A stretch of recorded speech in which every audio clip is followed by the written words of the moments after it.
नमस्कार दोस्तों, the exam hacker channel में आपका स्वागत है। दोस्तों, आज हम लोग इस वीडियो लेक्चर में यूपी पीसीएस 2019 की जनरल स्टडी जीएस 1 पेपर को आज हम लोग यहाँ पे एनालिसिस करने वाले हैं। दोस्तों, 2019 जो यूपी पीसीएस एग्ज़ाम है, मेंस एग्ज़ाम, वो आपका 23 सितंबर 2020 को हुआ था।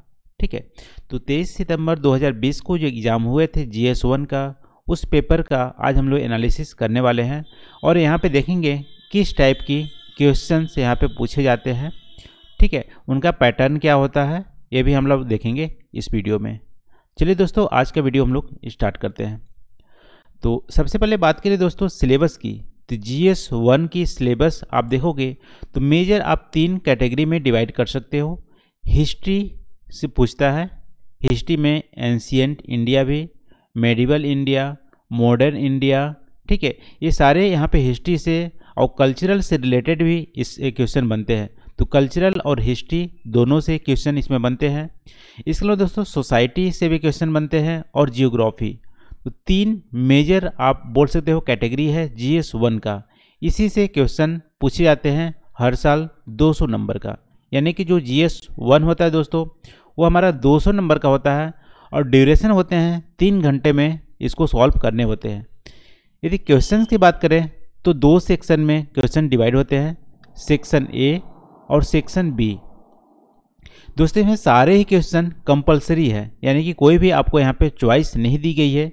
सेक्शन ए में 10 क्वेश्चन दिए जाएंगे जो 8-8 नंबर के होंगे। ठीक है, और आपको 125 वर्ड में इसको लिखने हैं। तो सारे 10 क्वेश्चन आपको करने हैं, यहाँ पे चॉइस नहीं दी जा रही है। और 125 वर्ड का मतलब है आपको लगभग में 1.5 पेज से भी कम, यानी 1.25 पेज में आपको इसको आंसर करने हैं और 8-8 नंबर का है। फिर दोस्तों सेक्शन बी में भी 10 क्वेश्चन होते हैं और वहाँ पे 12 नंबर के क्वेश्चन है। इसको आपको 200 वर्ड में इसको आंसर करने हैं। तो टोटल आपको 20 क्वेश्चन दिए जाएंगे, 200 नंबर का होगा और 3 घंटे में करने होते हैं। सिलेबस क्या है? सिलेबस हिस्ट्री है, सोसाइटी है और जियोग्राफी है। ठीक है, तो तीनों सिलेबस से 200 नंबर के क्वेश्चन पूछ जाते हैं। अब देख लेते दोस्तों, जो अभी 2020 में जो क्वेश्चन पूछे गए हैं उसको देख लेते हैं। तो सेक्शन ए के फर्स्ट जो क्वेश्चन है वो पूछा गया है कि describe the cultural significance of Prayagraj in ancient India. Ancient India में प्रयागराज की कल्चरल सिग्निफिकेंस को आप बताओ। प्राचीन भारत में प्रयागराज के सांस्कृतिक महत्व का वर्णन कीजिए। तो हम दोस्तों प्रयागराज आप देख सकते हो, अभी रिसेंटली गवर्नमेंट ने नाम चेंज किया है। इससे पहले इलाहाबाद हुआ करता था, जो अकबर ने चेंज किया था नाम। ठीक है, तो प्रयागराज एंशिएंट इंडिया में आप देख सकते हो मौर्यन काल में आप देखोगे तो यहाँ पे एक पिलर भी मिले हैं, वो अशोका का पिलर मिले हैं। इसके अलावा दोस्तों एंशिएंट इंडिया में आप बात करोगे कल्चरल सिग्निफिकेंस का, तो आपको पता होगा चाइनीज जो ट्रेवलर आए थे ह्यूएन सांग। ठीक है, इन्होंने अपने बुक में मेंशन किया है कि जो प्रयागराज है उसके क्लोज वाले एरिया में वहाँ पे हिंदूज लोग रहते हैं और जो बिलीव करते हैं कि ये होली सिटी है। ठीक है, होली सिटी का मतलब है यहाँ पे कि यहाँ पे इंटर करते ही सारे पाप धुल जाते हैं और वहाँ पे रहने पे पुण्य मिलता है। ठीक है, इस तरह से बिलीफ आपको एंशिएंट इंडिया में देखने मिलेंगे। तो यहाँ पे हिंदूज लोग रहते थे जो होली सिटी को बिलीव करते थे। इसके अलावा आप देखोगे तो एंशिएंट इंडिया से ही आपको प्रयागराज में कुंभ मेला लगता है, महाकुंभ लगता है, अर्ध कुंभ लगता है और यहाँ स्नान करने से सारे पाप धुल जाते हैं, ऐसा इनका सिग्निफिकेंस है। तो एंशिएंट इंडिया में ही आप देख सकते हो काफ़ी प्रयागराज का सिग्निफिकेंस है। इसको आप डिटेल में आप इसमें लिख सकते हैं। ठीक है, तो पहला क्वेश्चन यहाँ पे किससे पूछा गया? हिस्ट्री से। हिस्ट्री में भी एंशिएंट इंडिया से यहाँ पे क्वेश्चन बने हैं। ये 8 नंबर का है, 125 वर्ड में लिखने हैं। दोस्तों दूसरा जो क्वेश्चन यहाँ पे है वो भी आपको एंशिएंट इंडिया से मिलेंगे। इसमें पूछा है describe the role of iron minerals in social economic development of human being during 600 से 300 BC। 600 से 300 ईसा पूर्व में मानव के सामाजिक आर्थिक विकास में लौह खनिज की भूमिका का वर्णन कीजिए। दोस्तों ये भी आप मौर्यन टाइम का आप देख सकते हो, एंशिएंट इंडिया का।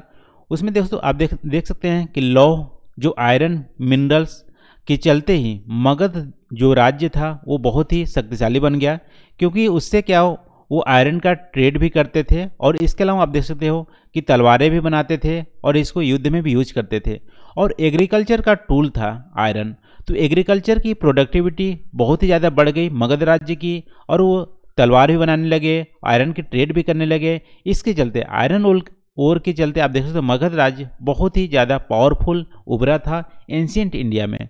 ठीक है, तो इसके अलावा आप भी और भी आयरन की जो सोशल इकोनॉमिक डेवलपमेंट है उसको आप यहाँ पे लिख सकते हैं। तो ये भी आपको एंशियंट इंडिया से दूसरा क्वेश्चन पूछा गया 8 नंबर का।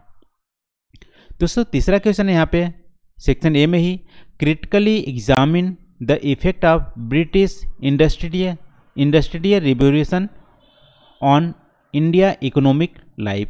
ब्रिटिश के औद्योगिक क्रांति का भारत के आर्थिक जीवन पर पड़ने वाले प्रभाव का आलोचनात्मक परीक्षण कीजिए।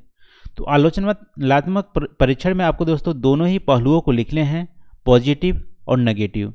दोस्तों आप इसमें तो बहुत कुछ लिख सकते हैं, क्योंकि इंडस्ट्रियल रिवोल्यूशन जब हुए थे ब्रिटेन में, उस समय वहाँ की इंडस्ट्री जो थी बहुत ही मैकेनाइज हो गई, और मैकेनाइज होने से चलते क्या हुआ, रॉ मटेरियल की डिमांड बहुत ज़्यादा बढ़ गया। तो इंडिया पहले जो यहाँ पे आप देख सकते हो कि बहुत ज़्यादा कॉटन की और भी इंडस्ट्री थी, तो वो हमारे यहाँ पे इंडिया में गड़बड़ होने लगी, क्योंकि इंडिया उस मैकेनाइज को compete नहीं कर पाया, और इंडिया बाद में नेट जो इम्पोर्टर हो गया, फिनिश्ड गुड का नेट इम्पोर्टर हो गया, जबकि स्टार्टिंग में ब्रिटिश से पहले एक्सपोर्टर था। ठीक है, तो रॉ मटेरियल का प्रोवाइडर हो गया, इंपोर्टर हो गया, ऐसा कुछ आप यहाँ पे इसको डिटेल में लिख सकते हो। तो ये हमारा आप बोल सकते मॉडर्न इंडिया का एक क्वेश्चन है हिस्ट्री का। फिर दोस्तों अगला चौथा क्वेश्चन है, write a notes on the role of urban planning for development of basic amenities in slum. ठीक है, ये आप ज्योग्राफी से या सोसाइटी से इसको आप रिलेट कर सकते हैं। इसमें पूछा है कि मलिन बस्तियों में मूलभूत नागरिक सुविधाओं के विकास हेतु नगर नियोजन की भूमिका पर एक टिप्पणी लिखिए। ठीक है, तो नगर नियोजन की भूमिका पर एक मलिन बस्तियों आपको पता होगा कि नगर में स्लम का एरिया बढ़ता जाता है। जो इनफॉर्मल जो वर्क होते हैं स्लम एरिया से, जैसे मान लो झाड़ू पोछा करना, मैकेनिक्स का काम करना, कुछ भी करना, ये स्लम एरिया द्वारा प्रोवाइड किए जाते हैं। और वहाँ पे जो बेसिक चीज़ें होती हैं, जैसे वाटर की अवेलेबिलिटी, सैनिटाइजर, या बोल सकते हो कि वहाँ पे जो टॉयलेट की सुविधा, ये सारे की कमी होती है, क्योंकि वो इलीगल होता है। गवर्नमेंट उसको, या बोल सकते हो जो लैंड पे घर बनाते हैं स्लम लोग, वो लीगल नहीं होता है, इसके चलते बहुत सारे प्रॉब्लम होती है। तो आप यहाँ पे बताना है कि मलिन बस्तियों में मूलभूत नागरिक सुविधाओं के विकास हेतु नगर नियोजन की भूमिका पर एक टिप्पणी लिखिए। तो आप में इसमें टिप्पणी अपने अकॉर्डिंग आप इसको लिख सकते हैं। ठीक है दोस्तों, पांचवा क्वेश्चन यहाँ पे, evaluate the population growth and role of human in population control in Uttar Pradesh. दोस्तों एक सोसाइटी का पार्ट है, सोसाइटी जो टॉपिक है उसका पार्ट है। इसमें आपको बताना है कि उत्तर प्रदेश में जनसंख्या वृद्धि प्रतिरूप तथा इसे रोकने में महिलाओं की भूमिका का आकलन कीजिए। तो दोस्तों इसमें महिलाओं की भूमिका क्या होती है पॉपुलेशन कंट्रोल में, इसको आपको इस क्वेश्चन में अटेम्प्ट करना है। ठीक है, ये सोसाइटी का क्वेश्चन है। फिर छठा क्वेश्चन दोस्तों यहाँ पे, evaluate the main problem of empowerment of scheduled tribes in India. ये भी दोस्तों सोसाइटी का क्वेश्चन है। भारत में जनजातियों के सशक्तिकरण में मुख्य बाधाओं का परीक्षण कीजिए। जो सशक्तिकरण में, जनजातियों में सशक्तिकरण में क्या क्या मुख्य बाधाएं आती हैं उसको यहाँ पे करना है। दोस्तों मुख्य बाधाएं में आप देख सकते हो इनकी थोड़ा सा कल्चर अलग है, लैंग्वेज अलग है। तो यहाँ पे जैसे कुछ जनजातियाँ हैं वो तो मेन स्ट्रीम में लगभग में शामिल हो गई है, लेकिन बहुत सारी जनजातियाँ हैं अभी भी अपने को आइसोलेटेड फील करती है और बाहरी लोगों पर विश्वास नहीं करती है, और इनका लैंग्वेज अलग है। तो छोटी आप बोल सकते हो कि इनका जो बोलने वाली लैंग्वेज है, कुछ प्रजातियां जो है ट्राइबल में वो बहुत कम लोग बोलने की संख्या बच गई है। तो लैंग्वेज बैरियर है, इसके अलावा इलिटरेसी का प्रॉब्लम है, इसके चलते, या आप बोल सकते हो कल्चरल जो स्टिग्मा उनमें फैला हुआ है कि मेन स्ट्रीम में शामिल नहीं होना है, समथिंग, ये सारी प्रॉब्लम यहाँ पे फेस करती हैं। इसके अलावा आपने जो यहाँ पे पढ़ा होगा वो आप यहाँ पे लिख सकते हो, ये भी एक कल्चरल का पार्ट है। ठीक है, फिर सातवां क्वेश्चन दोस्तों, what is the heritage arc. ठीक है, हेरिटेज आर्क क्या है, पर्यटन संभावना की दृष्टि से उत्तर प्रदेश में इसकी महत्व की रेखांकित कीजिए। दोस्तों रिसेंटली हेरिटेज आर्क की यहाँ पे हेरिटेज आर्क बनाया गया था, पर्यटन की जो पोटेंशियल को कंज्यूम करने के लिए हेरिटेज आर्क बनाया गया था। इसमें आप देख सकते हो कि इसमें कौन कौन सिटी एक ट्रेंगुलर एक शेप में हेरिटेज आर्क को बनाया गया था। आप देख सकते हो आगरा है, लखनऊ है, वाराणसी है, तीनों सिटी को यहाँ पे जोड़ा गया है। और इससे ऐसा उम्मीद है कि जो टूरिज़्म है, टूरिज़्म यहाँ पे जो पोटेंशियल है उसको ट्रैप किया जाए, क्योंकि अभी भी उत्तर प्रदेश में टूरिज़्म के सेक्टर में बहुत ज़्यादा पोटेंशियल है, लेकिन उसका 10% भी यहाँ पे हम लोग यूज नहीं कर पा रहे हैं। उसकी वजह से यहाँ पे हेरिटेज आर्क की जो एक स्कीम है वो चलाई गई है। ठीक है, तो इसको आप अच्छे से लिख सकते हो, एक करेंट अफेयर से रिलेटेड है। फिर दोस्तों 8वां जो क्वेश्चन है ये 8 नंबर का ही है, सेक्शन ए में ही। उसमें दोस्तों पूछा है explain the geographical factors which have attracted refugees to settle them in different part of Uttar Pradesh. उन भौगोलिक कारकों की व्याख्या कीजिए जिन्होंने शरणार्थियों को उत्तर प्रदेश की विभिन्न भागों में बसने के लिए आकर्षित किया है। तो यहाँ पे जियोग्राफिकल फैक्टर देखना है। तो दोस्तों जियोग्राफिकल फैक्टर में आप लिख सकते हो अभी करंट स्टेटस यदि रिफ्यूजी देखें तो स्टेट गवर्नमेंट ने सेंट्रल गवर्नमेंट को सौंपा है कि 40,000 से भी ज़्यादा रिफ्यूजी, स्पेशली बांग्लादेश रिफ्यूजी जो हिंदूज़ हैं वो यूपी में रह रहे हैं। ठीक है, तो आप बोल सकते हो क्लोज टू बांग्लादेश है, बिहार है, इसकी वजह से यहाँ पे रिफ्यूजी की संख्या ज़्यादा है। इसके अलावा आप बोल सकते हो कि जो यूपी है बहुत ही लार्जर जो एरिया में फैली हुई है, और ये दिल्ली और आप बोल सकते हो क्लोज टू बिहार है, बीच में है, इसलिए यहाँ पे रिफ्यूजी की संख्या ज़्यादा है। इसके अलावा यहाँ पे बहुत सारे कल्चरल सिग्निफिकेंस सिटीज़ हैं, तो हिंदूज़ के लिए कल्चरल जो सिटीज़ हैं उसकी इंपॉर्टेंस बढ़ जाती है। तो जियोग्राफिकल फैक्टर भी है, उसकी वजह से आप देख सकते हो जो रिफ्यूजी हैं बनारस, मथुरा या बहुत सारे जो एरियाज हैं वहाँ पे यहाँ रखते हैं। तो ये सारे आपको जियोग्राफिकल फैक्टर को लिखने हैं कि रिफ्यूजी के लिए क्या ये अट्रैक्ट करती है। ठीक है, तो ये हो गया दोस्तों 8वां क्वेश्चन। 9वां क्वेश्चन की बात करें तो यहाँ पे ज्योग्राफी से ही पूछा है, फिर से पूछा है दोस्तों tropical cyclone originate on the oceanic part and as soon as they reach the terrestrial part these storms gradually weaken and and explain with reason. उष्णकटिबंधीय चक्रवात की उत्पत्ति समुद्री भागों में होती है और स्थलीय भागों में पहुंचते ही ये तूफान धीरे धीरे क्षीण होकर खत्म हो जाती है, कारण सहित स्पष्ट कीजिए। दोस्तों ये ज्योग्राफी का क्वेश्चन है। तो ट्रॉपिकल साइक्लोन कहाँ ओशियन में ओरिजिनेट होती है। ओशियन में ओरिजिनेट होने का मतलब है वहाँ पे कुछ कंडीशन होती है ट्रॉपिकल साइक्लोन को ओरिजिनेट होने के लिए, जैसे वार्म ओशियन चाहिए, 27 डिग्री से ज़्यादा टेम्परेचर चाहिए, और ट्रॉपिकल साइक्लोन की जो एनर्जी मिलती है वो हमें मॉइस्चर से मिलती है, क्योंकि मॉइस्चर जब ऊपर जाती है, वाटर पर ऊपर जाती है तो कंडेंसेशन होता है और क्लाउड का फॉर्मेशन होता है। क्लाउड के फॉर्मेशन से यहाँ पे लेटेंट हीट ऑफ एवेपोरेशन जो निकलता है, और लेटेंट हीट जो एनर्जी होती है वो एयर में होती है और वो रोटेट करने के लिए हेल्प होती है। तो यहाँ पे मॉइस्चर से एनर्जी मिल रही है ट्रॉपिकल साइक्लोन की, और जैसे ही लैंड पे ये जाता है, ठीक है, जैसे टेरेस्ट्रियल पार्ट में जाता है तो उसको मॉइस्चर मिलना बंद हो जाता है, क्योंकि सी में मॉइस्चर मिलेगी, यहाँ पे लैंड में तो मॉइस्चर मिलेगी नहीं। तो जैसे स्थलीय भागों में पहुँचता है उसको मॉइस्चर मिलना बंद हो जाता है और एनर्जी कट ऑफ हो जाती है, क्योंकि मॉइस्चर नहीं मिलेगी तो ट्रॉपिकल साइक्लोन को एनर्जी नहीं मिलेगा, एनर्जी नहीं मिलेगा तो धीमे धीमे कमज़ोर हो जाएगा और ख़त्म हो जाएगा। ठीक है, तो धीमे धीमे क्षीण हो जाता है और ख़त्म हो जाता है। क्यों? क्योंकि इसको मॉइस्चर मिलना बंद हो जाता है, एनर्जी मिलना बंद हो जाता है। तो ये भी दोस्तों आप आसानी से इसको आंसर कर सकते हैं यदि आपने ज्योग्राफी में इसको पढ़ा है तो। दोस्तों सेक्शन ए का लास्ट क्वेश्चन यानी 10वां क्वेश्चन है, यहाँ पे पूछा है कि give an account of minor irrigation project of Uttar Pradesh with suitable example. Uttar Pradesh की लघु सिंचाई परियोजनाओं को सोदाहरण विवरण दीजिए। दोस्तों गवर्नमेंट ने बहुत सारे माइनर प्रोजेक्ट को चलाया है, जैसे चेक डैम भी बनाने का प्रोजेक्ट है। इसके अलावा आप देखोगे तो कुआं जो होती है उसको सपोर्ट करती है, गांव में जो कुएं होते हैं उसको पक्का बनाने के लिए और उसको खुदवाने के लिए गवर्नमेंट ने स्कीमें चलाई हुई है और इसको नरेगा से जोड़ी हुई है। इसके अलावा देखोगे फ्री में पंपिंग सेट प्रोवाइड किए जाते हैं, और इसके अलावा आप गवर्नमेंट ने यहाँ पे बोरिंग करने की भी सुविधा की गई है।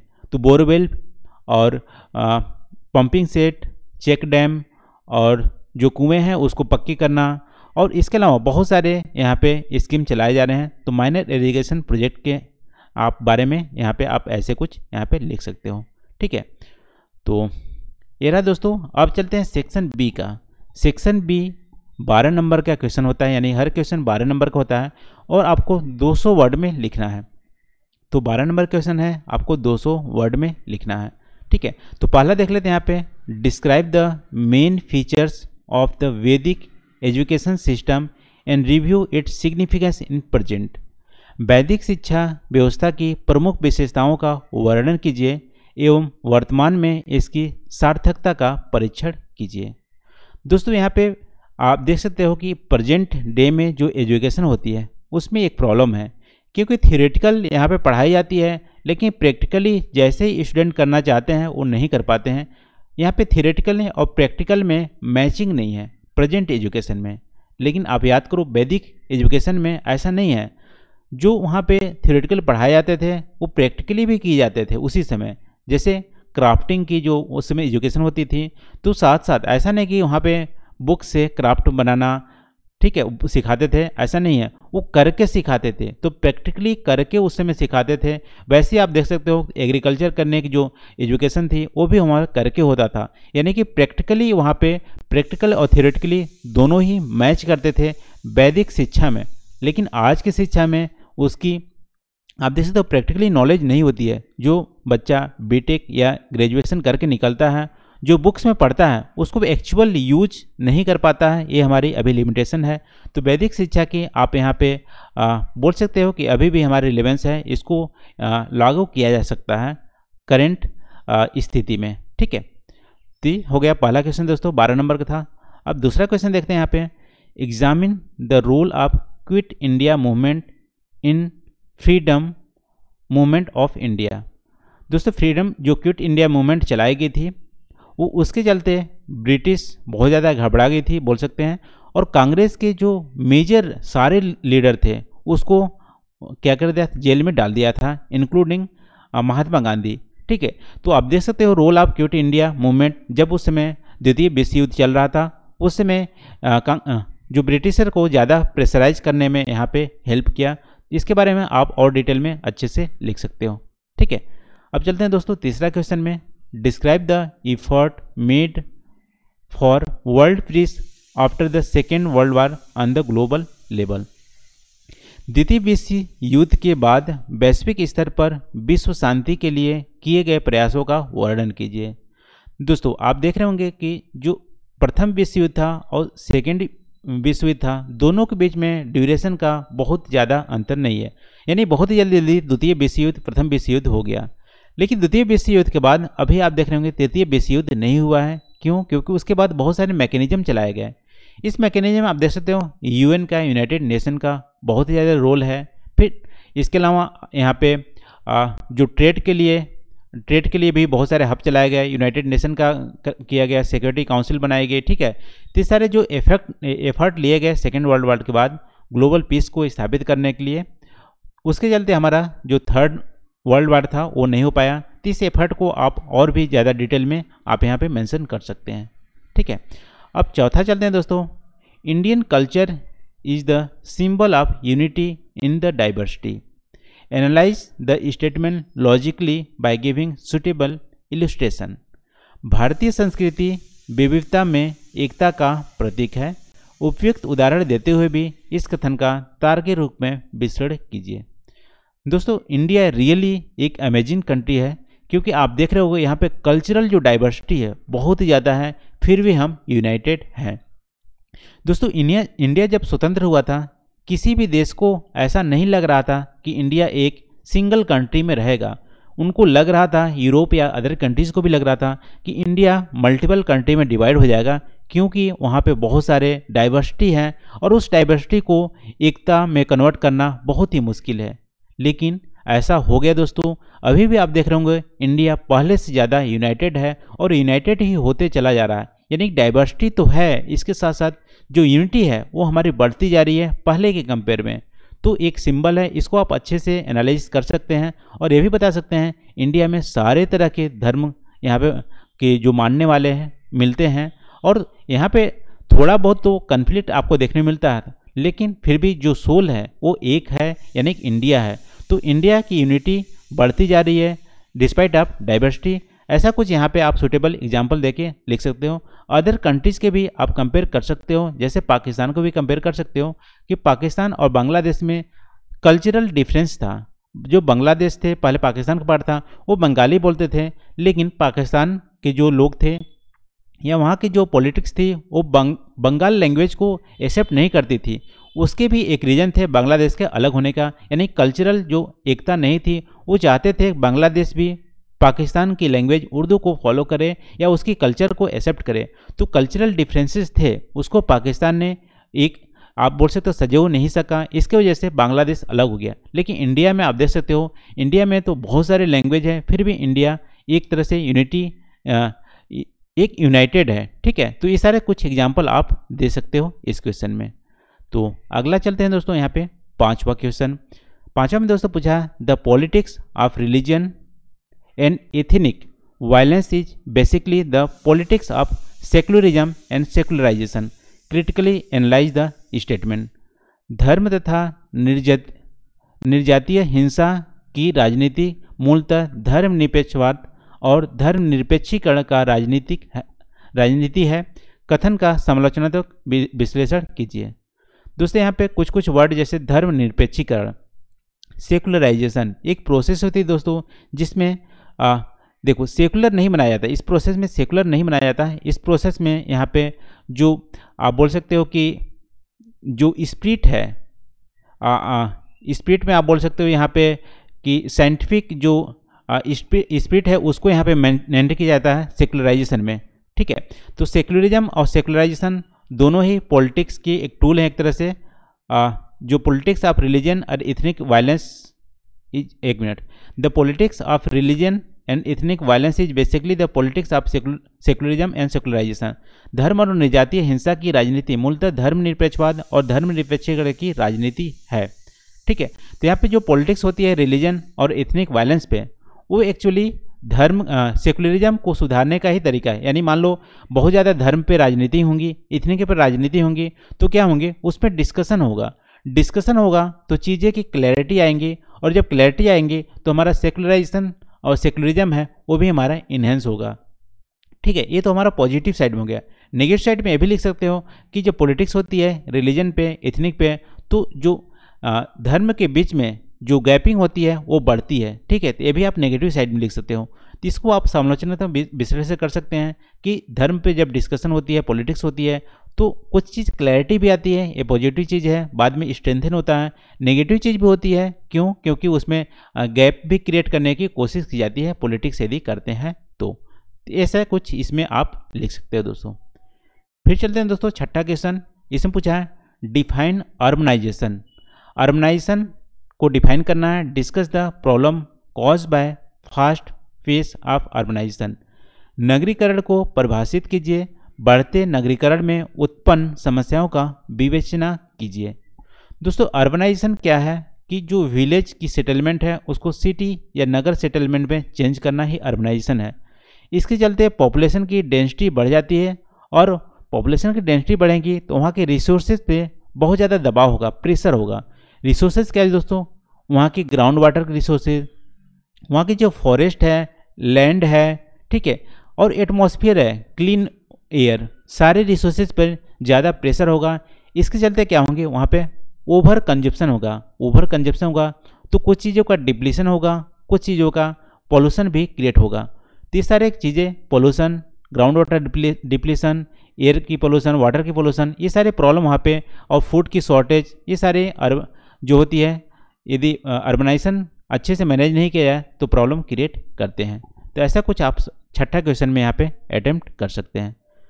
दोस्तों सातवां क्वेश्चन यहाँ पे है discuss the spatial distribution of type of rural settlement in Ganga plain. तो गंगा प्लेन में रूरल सेटलमेंट की बात की जा रही है यहाँ पे, यानी कि यहाँ पे गंगा के मैदानी में ग्रामीण अधिवासों के क्षेत्रीय वितरण प्रकार में स्थानिक वितरण की विवेचना कीजिए। तो स्पेशल डिस्ट्रीब्यूशन का मतलब है यहाँ पे जो विलेज की सेटलमेंट है वो कैसे लोकेटेड है, उनका पैटर्न क्या है, ठीक है। तो type of rural settlement in Ganga base plain. तो गंगा प्लेन में आप देखोगे तो रिवर के किनारे जो होती है रूरल की सेटलमेंट होती है। तो रिवर के किनारे क्योंकि वाटर की अवेलेबिलिटी है तो आपको हो सकता है कि यहाँ पे लीनियर पैटर्न देखने को मिले, या दो रिवर के बीच में यदि हो तो वहाँ पे रेक्टेंगुलर पैटर्न देखने को मिले। यानी कि यहाँ पे स्पेशल जो डिस्ट्रीब्यूशन है उसको यहाँ पे rural settlement in Ganga plain में उसको यहाँ पे आपको एक्सप्लेन करना है। तो ये जियोग्राफी का क्वेश्चन है दोस्तों, इसको आप अटेम्प्ट कर सकते हैं। फिर दोस्तों 8वां क्वेश्चन यहाँ पे describe the landform formed by wind erosion and deposition work. वायु अपरनात्मक तथा निक्षेपात्मक कार्यों द्वारा निर्मित भू आकृतियों का वर्णन कीजिए। दोस्तों यहाँ पे जो एरिड लैंडफॉर्म के बारे में बात किया है, यानी कि विंड के इरोजन द्वारा जो इरोजनल लैंडफॉर्म बनते हैं। देखो ये ज्योग्राफी का क्वेश्चन है। इरोजनल लैंडफॉर्म की बात करें तो हमारा पेडिमेंट्स बनते हैं, ठीक है। पेडिमेंट्स के बदले आप देख सकते हो मशरूम रॉक भी बनते हैं, इरोजन चलते हैं। और इसके अलावा टेबल नुमा जो आकृति होती है जियोजेन बनते हैं, ठीक है। और प्लेयाज भी बनते हैं। तो ये हमारा इरोजनल एक लैंडफॉर्म हो गया। और दूसरा जो डिपोजिशन लैंडफॉर्म है, डिपोजिशन लैंडफॉर्म आप देख सकते हो कि रिपल मार्क जैसा कुछ सैंड का डिपोजिशन होता है। फिर ड्यून बनते हैं, ड्यून में भी अलग अलग ड्यून्स बनते हैं। फिर हमारे पे लॉसेस बनते हैं, ठीक है। तो ये हमारा डिपोजिशनल हो गया, ये हमारा इरोजनल लैंडफॉर्म हो गया। इसको आपको थोड़ा सा डिटेल में यहाँ पे 200 वर्ड में इसको मेंशन करने हैं। ये हमारा जियोग्राफी का क्वेश्चन है। फिर दोस्तों यहाँ पे 9th जो क्वेश्चन है, write a systematic essay on the ocean current of North Atlantic Ocean with their reasons of origin, ठीक है। यहाँ पे उत्तरी आंध्र महासागर की जल धाराओं पर उनके उत्पत्ति के कारण सहित एक क्रमबद्ध लेख लिखिए। तो सबसे पहले दोस्तों यहाँ पे आपको मैप बना के नॉर्थ अटलांटिक ओशियन, यानी कि आपको जो नदर्न यूएसए और यूरोप के बीच की जो अटलांटिक ओशियन है उसको मैप बना के यहाँ पे समझाना है। और उसको समझाने के बाद आपको वहाँ पे दिखाना है कि कौन कौन सी करंट बनती है। मान लो ये हमारा नर्दर्न अमेरिका है, ये हमारा यूरोप है। इसके बीच आप देखोगे तो नॉर्थ अटलांटिक ड्रिफ्ट जो करंट है वो फ्लो होती है। इसके अलावा यहाँ पे कैनरीज करंट फ्लो होती है जो कोल्ड करंट है। फिर यहाँ पे गल्फ स्ट्रीम होती है। तो देखो ये हमारा ओरिजिन आप देख सकते हो वार्म करंट है, ठीक है। यहाँ पे करंट वार्म करंट है क्योंकि ये हमारा इक्वेटर से ओरिजिन होती है। तो इक्वेटर से जो आती है हमारी वार्म करंट होती है, और जो पोलवर्ड से आती है वो हमारा कोल्ड करंट होती है। तो ऐसा कुछ यहाँ पे सिस्टमेटिक वे में आप इसको दर्शा सकते हैं, उसके ओरिजिन और इसके। तो एक मैप यदि आप अच्छे से बना लोगे, तो एक इमेज बना लोगे, तो यहाँ पे हमारा क्वेश्चन आधा सॉल्व हो जाएगा, ठीक है। तो हमारा ज्योग्राफी का क्वेश्चन है। फिर दोस्तों लास्ट जो क्वेश्चन है सेक्शन बी का 12 नंबर का ही, वो है critically examine the oceanic energy resources and their potentialities on the coast zone of India. महासागरों में ऊर्जा संसाधन तथा भारत तटीय क्षेत्र में इनकी संभावनाओं की समीक्षात्मक व्याख्या कीजिए। तो सबसे पहले दोस्तों यहाँ पे ओशियन एनर्जी के बारे में आपको पता होनी चाहिए। तो ओशियन एनर्जी में आप देखोगे तो सबसे पहले तो यहाँ पे मान लो पेट्रोलियम के क्रूड ऑयल के भी यहाँ पे भंडार मिल सकते हैं ओशियन में। इसके अलावा आप देख सकते हो कि यहाँ पे जो टाइडल एनर्जी होते हैं, वेव एनर्जी होते हैं। जो वेव एनर्जी से अभी भी इंडिया में कोई ऐसा टेक्नोलॉजी नहीं है कि वेव एनर्जी से कन्वर्ट कर पाए। टाइडल एनर्जी से है, कहीं कहीं पे लगे हुए हैं। जैसे आप वेस्ट बंगाल की कोस्ट पे आप देख सकते हो टाइडल एनर्जी, वेव एनर्जी। इसके अलावा देखोगे विंड एनर्जी, ठीक है, ये हमारा पोटेंशियल है एनर्जी। इसके अलावा आप देख सकते हो तो यहाँ पे सुनामी से भी हम बना सकते हैं एनर्जी, लेकिन अभी हमारा टेक्नोलॉजी उतना एडवांस नहीं है। तो पेट्रोलियम क्रूड ऑयल भी एनर्जी रिसोर्सेज में आते हैं, वहाँ पे मिलते हैं। इसके अलावा आप देख सकते हो टाइडल एनर्जी होते हैं, वेव एनर्जी होते हैं, विंड एनर्जी जो कोस्टल एरिया में विंड्स जो फ्लो होते हैं,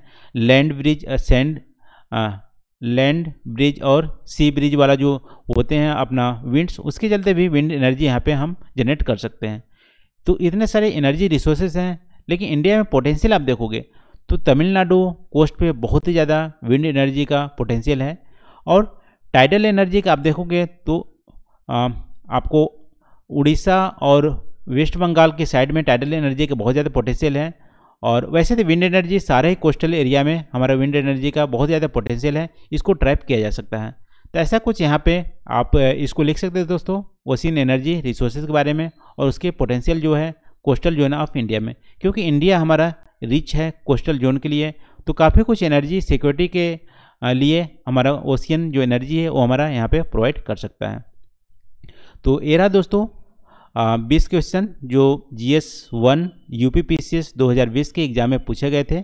और इस वीडियो में हम लोग डिस्कस किए कि आप क्या क्या इसमें कैसे अटैम्प्ट भी कर सकते हैं, और जो क्वेश्चन है उसको भी डिटेल में हम लोग यहाँ पे डिस्कस किए, और साथ साथ सिलेबस क्या है और पैटर्न क्या है इसको भी हम लोग डिस्कस किए। तो आज की वीडियो में बस इतना ही दोस्तों। आई होप यहाँ पे कुछ आपको नया सीखने मिला होगा या वीडियो अच्छा लगा होगा। प्लीज़ आप कमेंट करके हमें ज़रूर बताइए वीडियो कैसा लगा।